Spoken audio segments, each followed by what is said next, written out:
আমি কেমন সেটা দূরের মানুষকে জিজ্ঞেস করলে বলতে পারবে না।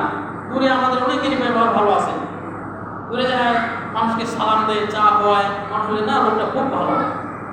কিন্তু যখন আপনি তার প্রতিবেশী, তার আশেপাশে বাড়িগুলোতে জিজ্ঞেস করবেন, তখন বলবে যে না লোকটা এরকম এরকম, মানুষকে কষ্ট দেয়, তার বাড়িতে ছাগল গেলে ছাগলের ঠ্যাং ভেঙে দেয়, তার বাড়িতে মুরগি গেলে মুরগির ঠ্যাং ভেঙে দেয়, তার বাড়িতে আমার বাছুরটা যেতে পারে না, তার বাড়িতে আমার সন্তানটা গেলে গালিগালাজ করে, আমার সন্তানটা যায় তার হয়তো একটা ফুলের পাতা ছিঁড়ে ফেলে, তার একটা লিচু ছিঁড়ে খেয়ে ফেলে, তো এটা নিয়ে বিশাল মারামারি লেগে যায়। এই যে প্রতিবেশীটাই সঠিক কথা বলতে পারবে, সঠিক তথ্য দিতে পারবে আপনি ব্যক্তিটা কেমন। এই জন্য রাসূল সাল্লাল্লাহু আলাইহি ওয়াসাল্লাম বলছেন যে তুমি কিরকম মানুষ তোমার প্রতিবেশীকে জিজ্ঞেস করো। তোমার প্রতিবেশী যদি বলে ভালো তাহলে তুমি ভালো, আর প্রতিবেশী যদি বলে খারাপ তাহলে তুমি খারাপ। অন্য একটি হাদিসের মধ্যে রাসূল সাল্লাল্লাহু আলাইহি ওয়াসাল্লাম বলেন যে কোন স্ত্রী যদি মারা যায় আর স্বামী যদি বলে যে আমার স্ত্রী খুব ভালো ছিল, তাহলে সেই ব্যক্তি জান্নাতি হবে। সুবহানাল্লাহ। দেখছেন, কারণ স্বামী কিরকম এই বিষয়টা সম্পূর্ণ স্ত্রী জানে। আমরা বাহিরের খবর অতটা জানি না। বাইরে বললাম অনেক মানুষই আমরা ভালো ব্যবহার করে থাকি, মানুষের সাথে বাইরে দেখা যায় ভাই চা খান, বসেন, সালাম কালাম ইত্যাদি, লোক মনে করে না লোকটা খুব ভালো। কিন্তু বাড়িতে আসলে মনে হয় যে ভোল্টেজ বেড়ে গেল, হ্যাঁ এখন ভাত হয় নাই, প্রচন্ড রেগে দমক, আর মনে করেন যে অবস্থা খারাপ, বাড়িতে একবারে চিল্লা পাল্লা করে, একবারে বিশাল অবস্থা। প্রায় বাড়িতে এরকম হয়। হ্যাঁ, বাড়িতে আপনার স্ত্রী যিনি কাজ করতেছেন তিনিও তো মানুষ, কত কাজ তাকে করতে হয়, বাচ্চাদেরকে দেখাশোনা করতে হয়, বাচ্চাদেরকে স্কুলের জন্য প্রস্তুত করে দিতে হয়, বাচ্চাদেরকে লালন পালন করতে হয়, এটা একটা বিশাল বড় একটা কাজ। কিন্তু আপনি এটাকে কোনো কাজই মনে করবেন না, আপনি খালি দুই একদিন বাচ্চাদেরকে সামলান, ছোট বাচ্চাদেরকে, কি কঠিন ব্যাপার।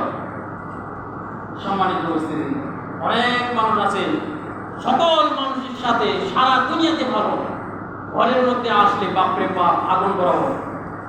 স্ত্রীর সাথে এত জঘন্য ধরনের ব্যবহার করে কিছু মানুষ, এত জঘন্য ধরনের আচরণ করে যেটা বলার মতো না। সম্মানিত উপস্থিতি, এই জন্য সন্তানকে বিয়ে দেওয়ার সময় আপনি দিনদার আলেম এরকম মনে করেন যে শিক্ষিত ভালো মানুষ থেকে বিয়ে দিবেন। অনেক খবর আমরা দেখতেছি, টাকাওয়ালা থেকে বিয়ে দিয়েছেন, এখন মনে করেন যে সে নেশা খায় বেড়াচ্ছে, আর স্ত্রীর মধ্যে মায়ের প্রচন্ড নির্যাতন। সম্মানিত উপস্থিতি, এই জন্য টাকা পয়সা থেকে বিয়ে দিবেন না। টাকা পয়সার মধ্যে সুখ নেই। অনেক মানুষ আছে ডাল ভাত খেয়ে আলহামদুলিল্লাহ খুব সুন্দর সুখী জীবনযাপন করতেছে, টাকা পয়সা নেই, শান্তিতে বাস করতেছে। আবার অনেকের টাকা পয়সার অভাব নেই, কিন্তু বাড়িতে কোনো শান্তি বলতে কিছুই নেই। তাহলে টাকা পয়সা সুখ দিতে পারে না। সম্মানিত উপস্থিতি, এই জন্য রাসূল সাল্লাল্লাহু আলাইহি ওয়াসাল্লাম বলছেন যে কোন স্ত্রী যদি মারা যায় আর তার স্বামী যদি বলে যে আমার স্ত্রী ভালো ছিল, তাহলে সে জান্নাতে প্রবেশ করবে। সুবহানাল্লাহ। এবং কোন স্বামী যদি মারা যায় আর স্ত্রী যদি বলে যে আমার স্বামী অনেক ভালো মানুষ ছিল, তাহলে সেই ব্যক্তি জান্নাতে প্রবেশ করবে। সুবহানাল্লাহ। গুরুত্বপূর্ণ বিষয়।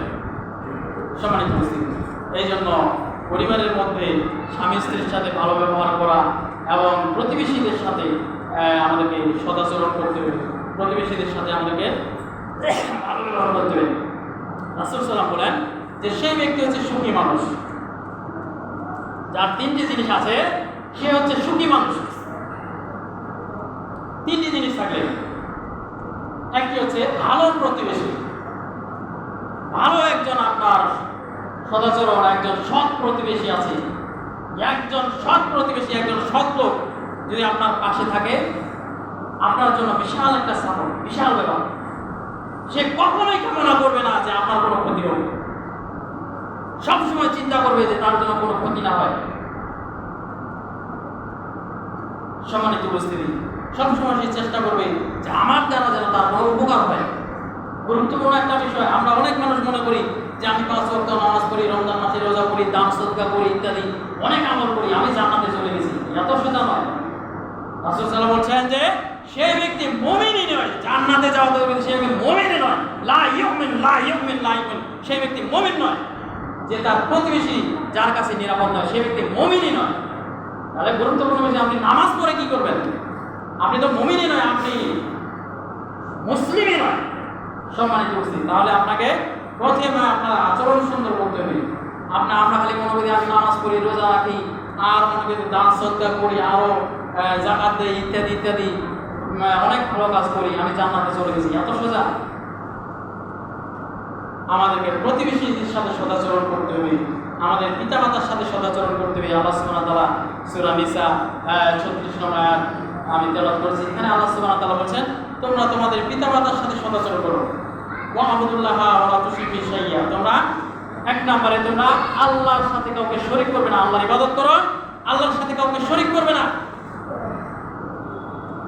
ওয়া বিল ওয়ালিদাইনি ইহসানা, তোমাদের পিতামাতার সাথে সদাচরণ করো।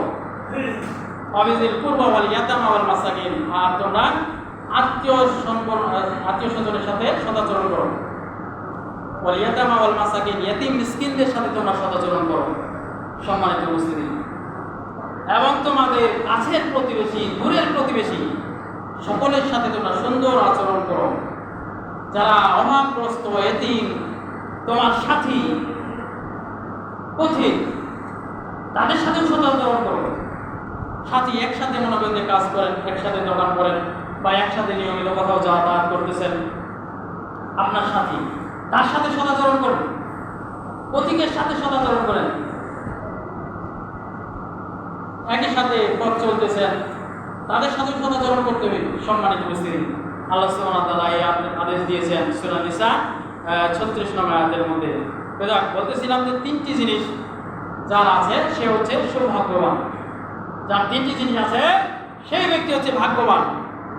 তো এক নম্বরে বললাম যে ভালো প্রতিবেশী, যার একজন ভালো প্রতিবেশী আছে সে হচ্ছে সুখী মানুষ। আরেকটি হচ্ছে ভালো স্ত্রী। আপনার যদি সতী সাধবী একজন স্ত্রী থাকে তাহলে আপনি হচ্ছেন সুখী মানুষ। আপনার যত টাকা পয়সা থাক না কেন, আপনার যত অর্থ, যত সম্মান থাক না কেন, আপনার স্ত্রী যদি সৎ না হয়, স্ত্রী যদি সতী না হয়, তাহলে আপনার সংসারে শান্তি হবে না। আপনি বাইরে অনেক কিছু, অনেক সুনাম, অনেক